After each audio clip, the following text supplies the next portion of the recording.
Alhamdulillah. Wassalatu wassalam. Ala Rasulillah wa ala alihi wa sahbihi ajmain. Amma ba'd. A'udhu billahi minash shaitanir rajim. Bismillahir rahmanir rahim. Wa ma khalaqtul jinna wal insa illa liya'budun. Bismillahir rahmanir rahim. Allazi khalaqal mauta wal hayata liyabluwakum ayyukum ahsanu amala. Rabbi shrah li sadri wa yassir li amri wahlul 'uqdatam min lisani yafqahu qawli. The honorable scholars, speakers, the respected guests, my respected elders, my dear brothers and sisters, and the millions of viewers who are watching this program live on Peace TV. I welcome all of you with the Islamic greetings. Assalamu alaikum wa rahmatullahi wa barakatuh.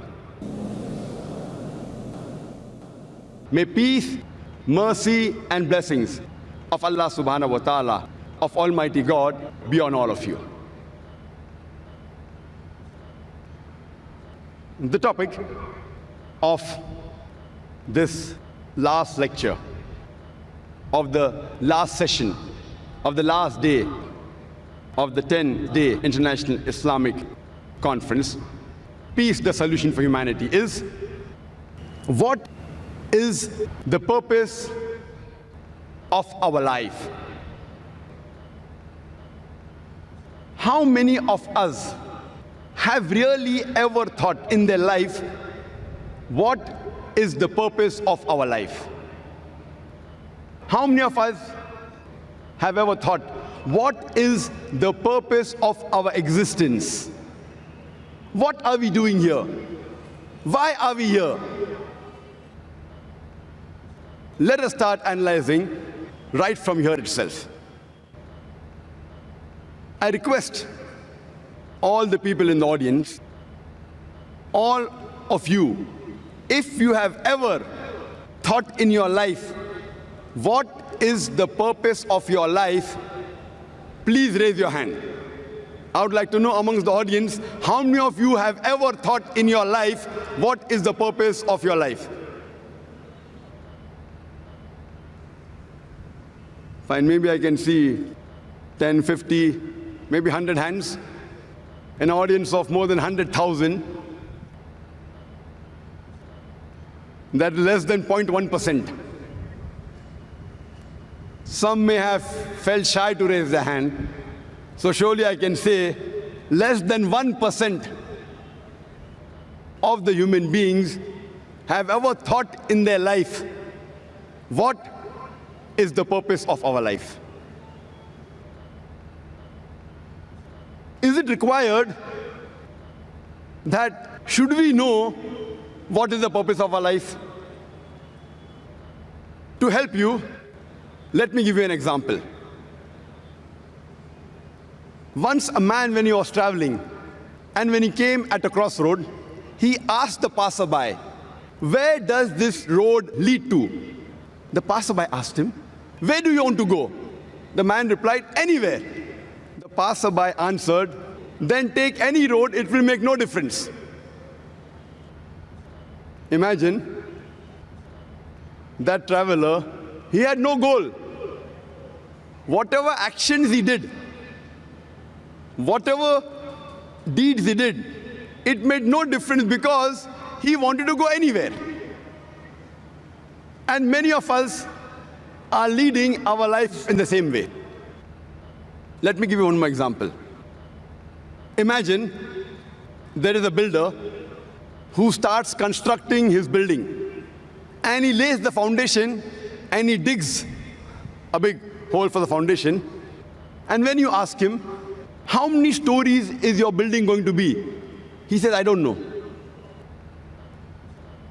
How many square feet is the built-up area? He says, I haven't thought of it.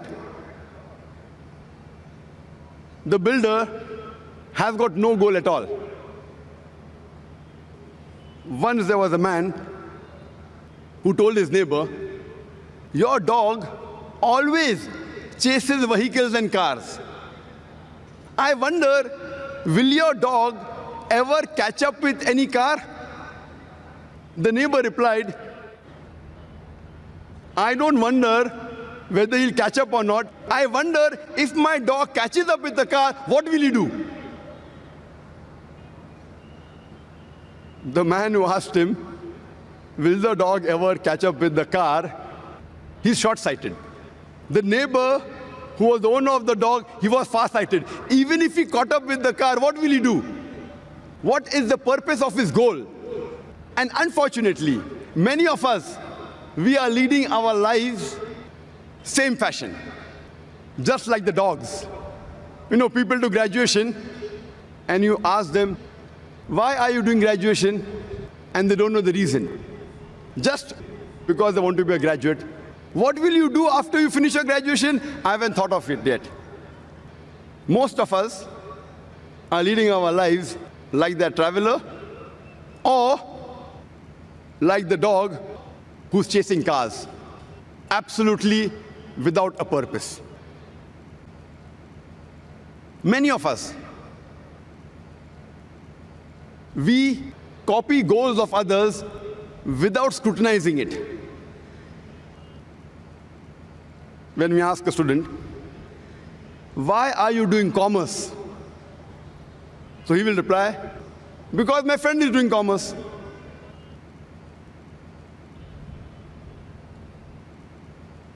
Many people, they emulate and they copy the actors, the models, without realizing what they're doing.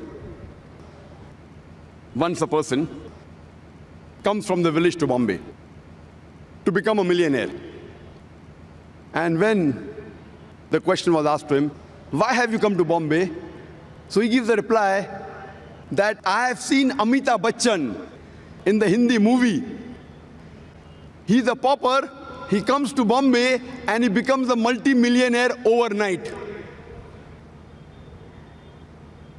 That is the reason we find many people coming from outside Bombay and they're settling in Bombay to become a multi-millionaire overnight. And that's the reason you find that the slums in Bombay are increasing. Many times we see actors and models, they are brand ambassadors and they endorse certain products. There was a person who purchased a new car, Hyundai i10. And when the question was asked, why have you chosen this particular car, Hyundai i10? So he says, my favorite actor, Shah Rukh Khan, he owns Hyundai i10. I doubt whether Shah Rukh Khan ever sat in Hyundai i10 except in the advertisement. He may be owning a Mercedes or a BMW or somewhat similar. I doubt whether he owns the i10. You know, Shah Rukh Khan endorsed the watch Tag Heuer. He's a brand ambassador of the watch Tag Heuer. And we find many of his fans buying Tag Heuer. I wonder what has Tag Heuer got to do with the acting of Shah Rukh Khan? Has that watch, has that wristwatch ever helped him in acting? I doubt whether he wore Tag Heuer before he became a famous actor also. So these are the various ways the media promotes products. And unfortunately, we blindly follow goals of other people without realizing what we are doing. Imagine there's an industrialist who buys a textile factory. And when asked, why have you bought the textile factory? He tells us that I've come to know that there is good profit in textile business. Then you ask the next question. Do you have a feasibility report? He says, no. Have you hired someone to take care of your business? Have you hired a CEO, chief executive officer? He says, no. What is the percentage of profit you will make? He says, I don't know. Where will you buy the raw materials for? He says, I haven't thought of it. Where will you sell your textile? He says, I don't know. Do you think that businessman will make profit in the textile industry? Imagine there's a person who has a goal. He wants to become the best scientist of the world. What does he do? He does a survey of all the scientists from the first human being, Adam, peace be upon him, till today. And after doing a survey, he comes to know the best scientist of human history was Isaac Newton. And his survey was correct. After that, what does he do? To become like Isaac Newton, he starts growing long hair, curly hair like Isaac Newton. He wears shoes like Isaac Newton. He wears clothes like Isaac Newton. Do you think he will become a successful scientist?